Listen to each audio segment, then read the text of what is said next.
Dr. Ananya Mehta stood on the curb outside the city's most prestigious private hospital, clutching a small cardboard box filled with the remnants of 12 years of her life, a framed photo of her daughter, a stethoscope her late husband had given her, and a collection of thank you cards from children she had saved. If you believe in kindness, second chances, and the power of small moments to change lives, please like, comment, share, and subscribe to Kindness True Stories. Also, tell us in the comments, where in the world are you watching from?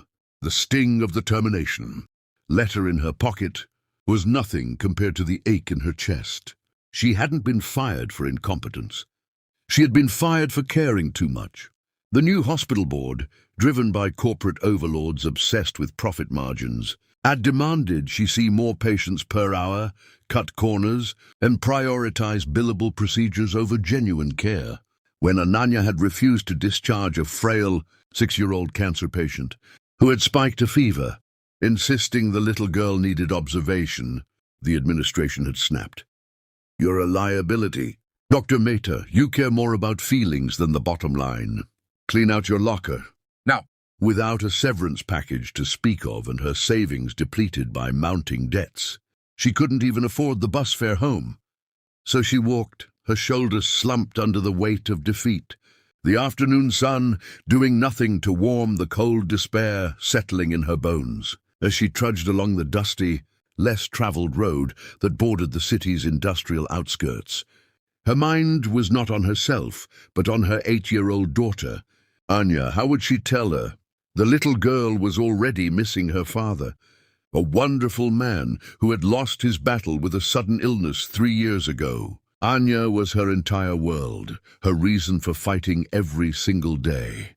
She imagined her daughter's bright, curious eyes looking up at her, and the thought of letting her down was a far worse punishment than any the hospital could have given her. She tightened her grip on the box, the photo of Anya's smiling face pressing against her thumb. She had failed her little girl. She was just another statistic now, a single mother, unemployed, and walking home with no idea how she would pay the next month's rent or put food on the table. The roar of powerful engines shattered the heavy silence of her thoughts. It started as a distant thumping that grew into a deafening, ground-shaking roar. Ananya looked up, squinting against the sun, and her heart nearly stopped. 2 massive black helicopters, sleek and menacing, descended from the sky with military precision, their rotors kicking up a furious storm of dust and debris. They weren't heading for a nearby helipad. They were landing right there on the empty road, directly in her path. Before the landing skids had even fully settled, the side door of the first helicopter slid open with a bang. A man in a sharp black suit leaped out, followed by 2 others. They sprinted towards her, their eyes scanning the area frantically before locking onto her. The lead man, his face etched with panic and authority, cupped his hands around his mouth and shouted over the dying whine of the rotors, "Where's the doctor? We were told a doctor was walking here." "Are you her?" Ananya, stunned and covered in dust, could only stare. I'm a doctor," she stammered, her voice weak against the residual noise. "A pediatric surgeon." The man's face lit up with desperate relief. He grabbed her by the arm, his grip iron-strong. "Thank God!" "You have to come with us." "Now, there's no time!" Before Ananya could protest, she was being half-dragged, half-carried towards the helicopter. Her cardboard box tumbled to the ground, the contents spilling onto the gravel. "My things!" she cried out, but the man ignored her. "Forget them. A boy's life hangs in the balance." Within seconds, Ananya was shoved into the plush interior of the helicopter, a headset roughly placed over her ears to mute the thunderous noise. As the aircraft lifted vertically, the suited man, who introduced himself as Marcus, the head of security for the tycoon family, explained the situation in clipped, urgent tones. "Mr. Jonathan Sterling, his son, 8-year-old Liam, was in a private jet that crash-landed 20 minutes ago. The crash team got him out alive, but he has massive internal bleeding. A piece of debris is lodged near his spine. Our onboard doctors say it's too risky to move him. The only person who can perform this surgery is you, Dr. Mehta." Ananya shook her head in disbelief. You have the best surgeons in the world on your payroll." "Why me?" Marcus's gaze was unwavering. "We contacted 3. They all quoted the same textbook procedure, one that has a 70% fatality rate in this specific scenario. But Mr. Sterling's personal physician, an old colleague of yours, said you pioneered a different technique, a risky, compassionate one that saves the child but takes too much time. A technique the big hospitals refuse to let you perform because it's not cost-effective. He said if anyone can save Liam without paralyzing him for life, it's you. You're our only hope." The helicopter descended onto the sprawling, manicured lawn of a private estate that had been converted into a makeshift trauma center. The wreckage of the small jet was a smoldering heap a few hundred yards away. Ananya was rushed into a grand living room now filled with advanced medical equipment and frantic doctors. On a makeshift operating table lay a small, pale boy, his breathing shallow and rapid. Mr. Sterling, a man known for his iron will and billions, stood in the corner, his face ashen with terror.